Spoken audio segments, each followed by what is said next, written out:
नमस्कार दोस्तों, मेरा नाम अंकित है और मैं हूं आपका स्टोरी टेलर। दोस्तों, अभी अ, कुछ ही समय पहले शिवाजी महाराज के जो बेटे हुआ करते थे, संभाजी महाराज, उनके ऊपर एक पिक्चर बनी हुई है। आज ही देखी है। तो पिक्चर देखने के बाद में मुझे शिवाजी महाराज के जीवन काल के ऊपर का एक प्रसंग याद आया, जो मैंने कहीं किसी किताब में पढ़ा था। तो वो मैं आप लोगों के साथ में शेयर करता हूँ। तो हुआ यूँ कि शिवाजी महाराज ने अपना लगभग सारा ही जीवन एक राजा के तौर पे युद्ध करने में ही बिताया था, और उस युद्ध में उन्होंने काफ़ी सारे अनुभव भी प्राप्त किए थे। लेकिन जो शिवाजी महाराज के चरित्र का प्रभाव उनकी प्रजा और साथ ही उनके साथ जो लड़ने वाले योद्धाओं पे पड़ता था, उसका जो असर था वो उन युद्धों में हारने वाले परिवारों के ऊपर भी पड़ता था। तो हुआ कुछ ऐसा कि एक बार शिवाजी महाराज ने एक युद्ध जीता। अब जैसा कि पहले हुआ करता था और जो आम चलन में भी था और जिसका कोई बुरा भी नहीं मानता था और जिसको कोई गलत भी नहीं मानता था, वो ऐसा था कि जब एक राजा दूसरे राजा को हराता था तो वह जीतने वाला राजा उस राजा के, हारे हुए राजा के, ना केवल खजाने पे और उसके राज्य पे, बल्कि उसकी बेटियों और बीवी और माँ और जो भी महिलाएं होती थी उन सब पे भी उसका अधिकार हो जाता था और वो उन सबको अपने साथ ले जाया करता था। अब थी तो ये चीज़ गलत, लेकिन क्योंकि पहले उस समय ये सब हुआ करता था इसलिए उसको कोई गलत भी नहीं मानता था। तो खैर, अब हुआ एक युद्ध में ऐसा कि शिवाजी महाराज ने एक जो मुग़ल था राजा या उसका सामंत, तो उसको युद्ध में हराया। मैं उसकी डिटेल में नहीं जा रहा हूँ युद्ध के।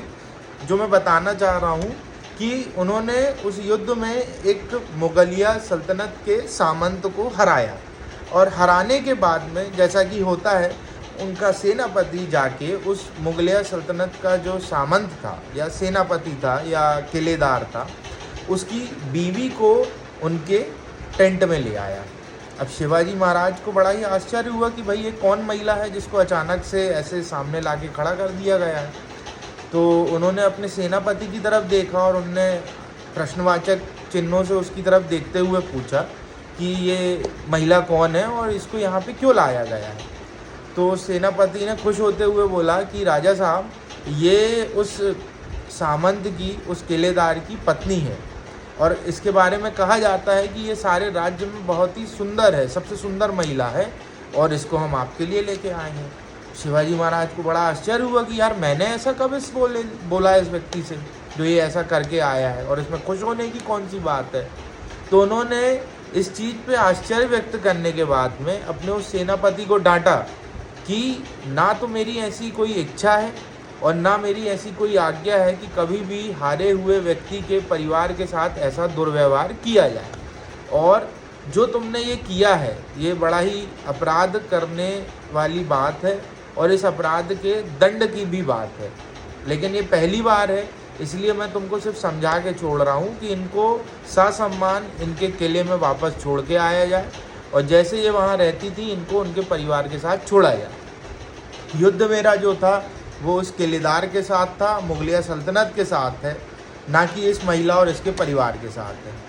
और ऐसा कहने के बाद शिवाजी महाराज उस महिला की तरफ घूमे और उस महिला की तरफ उन्होंने हाथ जोड़ के कहा कि माता, ये कुछ भूलवश इन्होंने ऐसा कर दिया है, ऐसा करने का मेरा कोई प्रयोजन नहीं था, और मैं चाहूँगा कि जितनी सुंदर आप हैं उतनी सुंदर अगर मेरी माँ होती तो शायद मैं भी थोड़ा अच्छा दिखता।